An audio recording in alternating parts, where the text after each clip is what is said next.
Pourquoi Pierre et pas un autre? Pourquoi avoir choisi Saint Pierre pour être le chef des apôtres?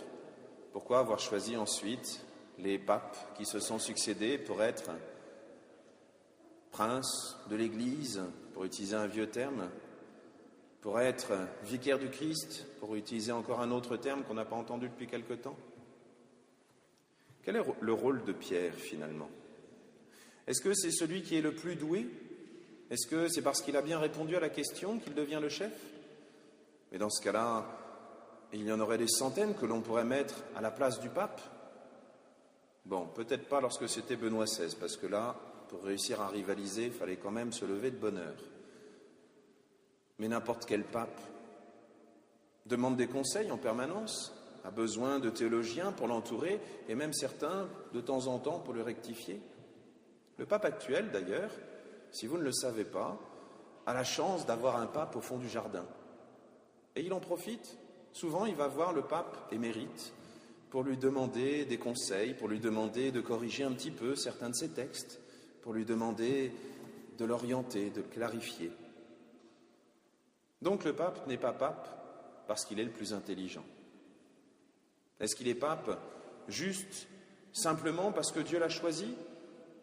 On pourrait le penser en entendant la première lecture, ou même la deuxième lecture. La profondeur des pensées de Dieu est impénétrable, donc ne réfléchissez pas, c'est lui qui l'a choisi, il se débrouille bien comme ça, et puis c'est tout. C'est pas chrétien, ça, comme attitude. Si le bon Dieu nous a donné une intelligence, c'est pas pour obéir aveuglément, mais au contraire, pour l'utiliser. Mais alors, à quoi ça sert l'infaillibilité? Déjà, soyons clairs. Lorsqu'on dit que le pape est infaillible, ça ne veut pas dire que lorsqu'il se lève le matin pour dire « il fait beau aujourd'hui », qu'il va faire beau toute la journée. Et ça ne veut pas dire, s'il se met à pleuvoir en fin d'après-midi, que le pape n'était pas le vrai pape ou qu'il n'est pas infaillible ou qu'il aurait dû dire « elle fait beau » plutôt que « il fait beau ». Mais alors c'est quoi l'infaillibilité? L'infaillibilité, c'est lorsque le pape, en tant que pape, et lorsque solennellement et clairement il définit un dogme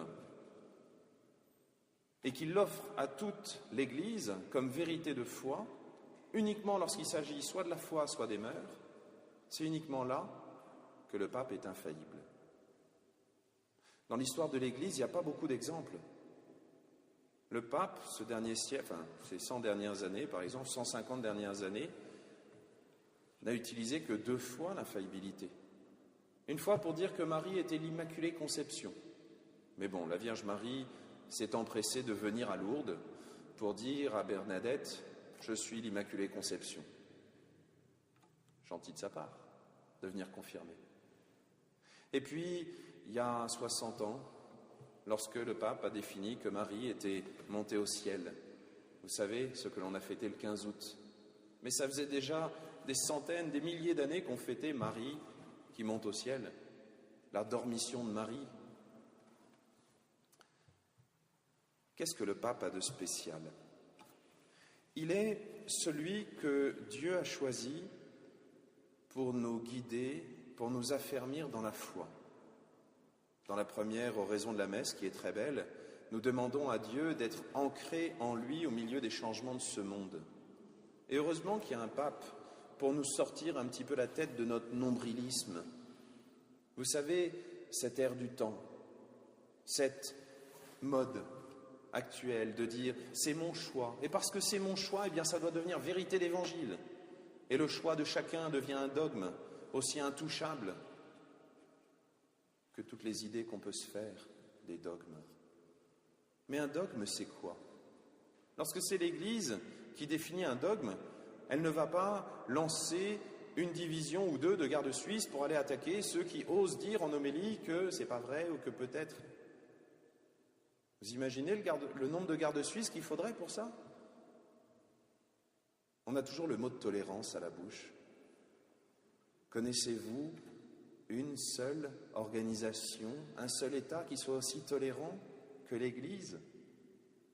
Je n'ai jamais vu un seul garde suisse arriver avec sa hallebarde en position de combat lorsque quelqu'un a décidé de faire une bêtise.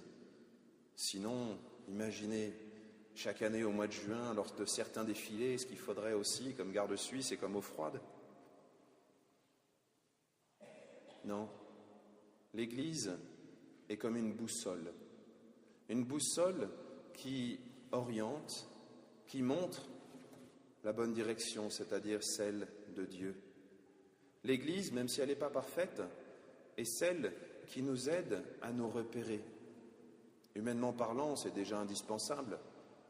Même à l'armée, ils ont compris qu'il fallait des chefs. Alors nous, dans l'Église, on peut bien le comprendre.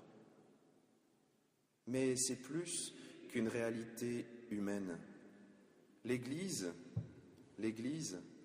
c'est d'abord le corps du Christ. C'est la manière dont le Christ a voulu être présent parmi nous.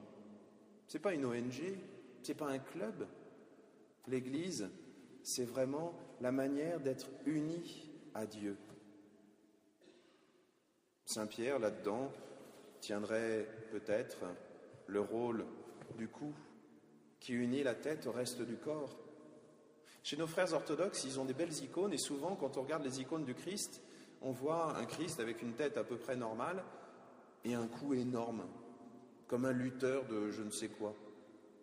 Mais parce que ce cou, c'est le lieu où le souffle passe, Saint Pierre est celui qui transmet de la tête à tout le reste du corps, le souffle de l'esprit. Heureux es-tu, Simon, ce n'est pas la chair et le sang qui t'ont révélé cela, mais mon Père qui est aux cieux, par son Esprit Saint. Pierre est donc celui qui nous relie au Christ.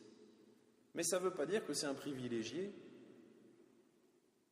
Dans ce cas-là, le coude aussi est un privilégié puisqu'il relie la main au reste du corps. Dans ce cas-là, le genou est indispensable et même chaque cellule puisqu'elle permet à la cellule d'à côté de vivre.